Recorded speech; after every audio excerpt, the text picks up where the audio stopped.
یہ 2000 BC کی بات ہے کہ جب طوفان نوح کی تباہی کے بعد اللہ تعالیٰ نے سرزمین عرب پر ایک ایسی قوم پیدا فرمائی جو دنیا میں سب سے زیادہ طاقتور، مضبوط اور توانا افراد پر مشتمل تھی۔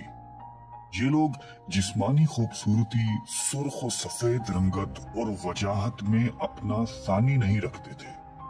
مال و دولت کی فراوانی، شاندار تہذیب و تمدن، شان و شوکت سمیت دنیا کی ہر نعمت و آسائش انہیں میسر تھی۔ قرآن کریم میں ارشاد باری تعالیٰ ہے کہ ان جیسی کوئی اور قوم اور ملکوں میں پیدا نہیں کی۔ قوم عاد کے متعلق تفصیل سوائے قرآن کریم کے کسی اور مذہبی یا قدیمی تاریخی کتب میں نہیں ملتی۔ اس لیے اس قوم کی حالت کا نقشہ یا قرآن کریم کے ذریعے بن سکتا ہے یا پھر ان اثریات کے ذریعے جو محققین علم آثار نے ان کے بارے میں حاصل کی ہے۔ مورخین لکھتے ہیں کہ عاد نام کا ایک شخص حضرت نوح کی چوتھی نسل میں ان کے بیٹے سام کی اولاد میں سے تھا۔ چنانچہ اس شخص کی اولاد اور اس کی پوری قوم عاد کے نام سے مشہور ہو گئی۔ وہ اعرابی تھے جو بہت لمبے اور مضبوط ستونوں پر قائم کردہ عالی شان محلات میں رہا کرتے تھے۔ قرآن کریم نے انہیں ارم ذات العماد یعنی ستونوں والے کے نام سے یاد کیا ہے۔ ارم ان کا بہت خوبصورت شہر تھا جس کے آثار 1984 میں خلائی شٹر چیلنجر کی مدد سے دریافت کیے گئے ہیں۔ یہ علاقہ آج کل عمان کا حصہ ہے۔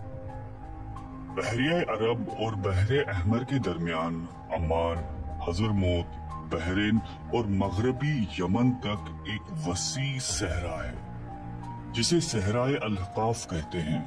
یہ دنیا کے عظیم صحراؤں میں سے ایک ہے جس کا رقبہ ایک محتاط اندازے کے مطابق 65 لاکھ مربع میٹر ہے۔ اس صحرا میں سفید اور باریک ریت کے ہزاروں فٹ اونچے پہاڑ نما ٹیلے ہیں جہاں کوئی بھی چیز پھینکی جائے تو منٹوں میں غائب ہو جاتی ہے۔ کسی زمانے میں یہ دنیا کا سرسبز و شاداب علاقہ تھا اور وہاں یہ قوم عاد آباد تھی۔ آج یہ بھیانک صحرا اللہ تعالیٰ کی کھلی نشانیوں میں سے ایک اور اہل زمین کے لیے جائے عبرت ہے۔ قرآن کریم میں ارشاد باری تعالیٰ ہے کہ وہ ارم جو ستونوں والے تھے جن کی مانند کوئی قوم ملکوں میں پیدا نہیں کی گئی۔ بعض مفسرین نے لکھا ہے کہ ارم عاد کے دادا کا نام تھا جیسا کہ ان کے شجرہ نسب میں بیان کیا گیا تھا۔ ڈاکٹر اسرار احمد تحریر فرماتے ہیں کہ عام مورخین کا خیال ہے کہ ارم قوم عاد کے شاہی خاندان کا لقب تھا۔ حالیہ دور میں ایک شہر کے جو زیر زمین آثار دریافت ہوئے ہیں ان سے پتہ چلتا ہے کہ اس شہر کے فصیل پر 30 ستون یا مینار بنائے گئے تھے۔ کہا جاتا ہے کہ یہ شہر شداد نے خصوصی اہتمام کے ساتھ بسایا تھا جو اس قوم کا بہت بڑا بادشاہ تھا۔ قد و قامت اور جسمانی قوت کے لحاظ سے دنیا میں اس کا کوئی ثانی پیدا نہیں ہوا۔ اس طرح اس قوم نے جس معیار اور جس انداز کی تعمیراتیں کی ایسی تعمیرات اس سے پہلے دنیا میں کبھی کسی قوم نے نہیں کی۔ شاید اسی لیے یہ جگہ شداد کی جنت ارضی کے نام سے تاریخ میں مشہور ہے، تاکہ لوگ آخرت کی جنت کے بدلے اس نقد جنت کو اختیار کر لیں۔ مگر جب یہ عالی شان محلات تیار ہو گئے اور شداد نے اپنے روسائے مملکت کے ساتھ اس میں جانے کا ارادہ کیا تو ان پر اللہ تعالیٰ کا عذاب نازل ہوا اور وہ سب ہلاک ہو گئے اور وہ محلات بھی مسمار ہو گئے۔ اس اعتبار سے اس آیت میں قوم عاد پر آئی ایک خاص عذاب کا ذکر ہوا ہے جو شداد بن عاد اور اس کی بنائی ہوئی جنت پر نازل ہوا۔ ایک اور روایت کے مطابق عاد کے بیٹے شداد نے جب جنت کے نام اور خصوصیات سے متعلق سنا تو اس نے زمین پر ایسی ہی جنت بنانے کا ارادہ کیا اور عدن کے کسی صحرا میں تعمیرات کا کام شروع کر دیا اور مسلسل 300 برس کی شب و روز کی محنت کے بعد دنیا میں ایک خوبصورت جنت بنا دی जिसमें शानदार महलात भी थे और नहरें और आबशार भी। शद्दाद की उम्र 900 साल हो चुकी थी। एक दिन उसने कौम आद के लोगों को जन्नत के दीदार की दावत दी। वक्त मुकर्ररा पर वो अपने लोगों के साथ जन्नत की जानिब रवाना हुआ। अभी शहर इरम के आलीशान दरवाजे के करीब ही पहुंचा था कि रब्बे जुल जलाल के अजाब ने आ घेरा। यूं शद्दाद अपनी जन्नत के साथ जमीन में ही जिंदा दफन हो गया। तूफान नूह के बाद कौम आद ही वो पहली कौम थी जो बुतों के पुजारी बने। अल्लामा जलालुद्दीन सूती अपनी तफसीर में तहरीर करते हैं कि कौम आद निहायती जोरावर और बहादुर कौम थी। वो सब बुत परस्त थे। मुख्तलिफ कुतुब में उनके बुतों के मुख्तलिफ नाम बयान किए गए हैं। कुछ ने बुतों के नाम सदा, समूद और हेरा बताए हैं। मौरखीन की राय के मुताबिक उनके माबूद भी कौम नूह की तरह पत्थर के 5 बुत यानी वद, सवा, यगूस, यऊक और नसर ही थे।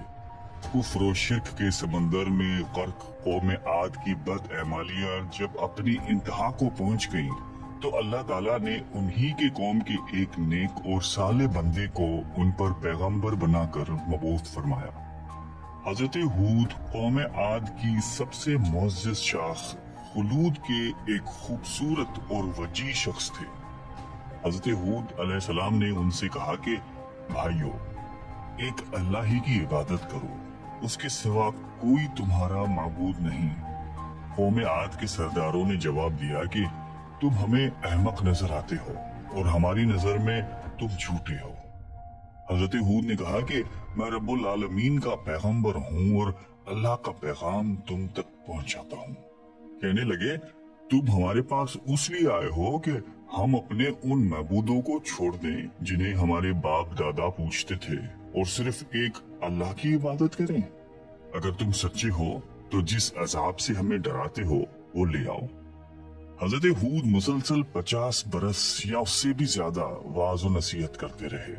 कभी उन्हें अल्लाह की अता करदा नेमतें याद दिलाते, तो कभी अजाब इलाही से डराते, कभी तूफान नूह की होलनाकियों का जिक्र फरमाते, लेकिन वो गुरूर और तकब्बुर में अंधे और बहरे बने रहे। उन्हें अपनी ताकत पर बड़ा घमंड था। इरशाद बारी ताला है कि कौम आद नाहक मुल्क में गुरूर करने लगी और कहने लगी कि हमसे बढ़कर कुव्वत में कौन है। कौम आद के 13 खानदान थे। अमान से लेकर यमन तक एक तवील इलाके में उनकी बस्तियां थीं। सरसब्ज शादाब खेत और खलियान, फलों फूलों से लुदे हुए बागात, मीठे पानी की बल खाती नहरें, खूबसूरत आबशारें और तंदुरुस्त और तवाना कवि, मजबूत और कदावर जिसामतें, इन्हीं सब नेमतों ने उन्हें शदीद घमंड में मुब्तला कर रखा था। हजरत हूद अलैहिस्सलाम ने अपनी कौम को राह रास्त पर लाने के लिए बड़ी जदोजहद की, लेकिन कौम आद आपको जादूगर और सहरज़दा शख्स ख्याल करते थे कि जिन्हें उनके पत्थर के बातिल खुदाओं ने दीवाना बना दिया था। बिलाखिर वो लम्हा भी आ गया कि जब हजरत हूद अलैहिस्सलाम ने बारगाह इलाही में दुआ फरमाई कि ऐ मेरे परवरदिगार, इन्होंने मुझे झूठा कहा है, अब तू मेरी मदद कर। फरमाया, ए नबी, ये थोड़े ही अरसे में अपने किए पर पछताने लगेंगे। अल्लाह ताला ने अपने नबी की दुआ कबूल फरमाई और कौम आद पर अजाब की इब्तिदा हुई। बादलों के फरिश्ते को हुक्म मिला कि अब बारिश न बरसाई जाए। चश्मों के फरिश्तों को हुक्म मिला कि उनके चश्मों और आबशारों को खुश्क कर दो। देखते ही देखते शादाबी वीरानी में बदल गई। मवेशी मरने लगे, फल अनाज नापैद हो गया। पूरी कौम खुश्क साली का शिकार होकर बदहाल और परेशान हो गई। ये सिलसिला मुसलसल 3 साल चलता रहा। नबी से कौम की ये परेशानी देखी न जाती थी। मुसलसल वाज़ो नसीहत करते रहते और फरमाते कि ए मेरी कौम, अपने परवरदिगार से बख्शिश मांगो, फिर उसके आगे तौबा करो। वो तुम पर आसमान से मीना बरसाएगा और तुम्हारी ताकत और कुव्वत में इजाफा फरमाएगा। कहने लगे, हूद, तुम हमारे पास कोई दलीलें जाहिर नहीं लाए। हम सिर्फ तुम्हारे कहने से ना तो अपने माबूदों को छोड़ने वाले हैं और ना तुम पर ईमान लाने वाले हैं। हम तो ये समझते हैं कि हमारे किसी माबूद ने तुम्हें आसिफ ज़िदा करके दीवाना कर दिया है। उस जमाने में ये दस्तूर था कि कौमों को जब कोई मुश्किल आ घेरती तो वो बैतुल्लाह शरीफ जाकर अल्लाह के आगे आहुजारी करते और उनकी मुश्किल रफा हो जाती।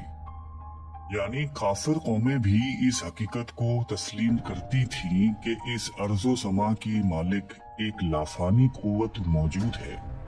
चुनांचा कौम आद के 70 सरकर्दा अफराद मक्का मुकर्रमा पहुंचे, जहां मुआविया बिन बकर की हुकूमत थी।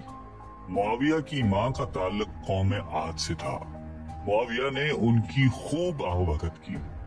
वो लोग 1 माह तक वहां रहे और बारिश के लिए दुआएं मांगते रहे। दुआ करवाने वाले सरदार का नाम कैल बिन अंबर था।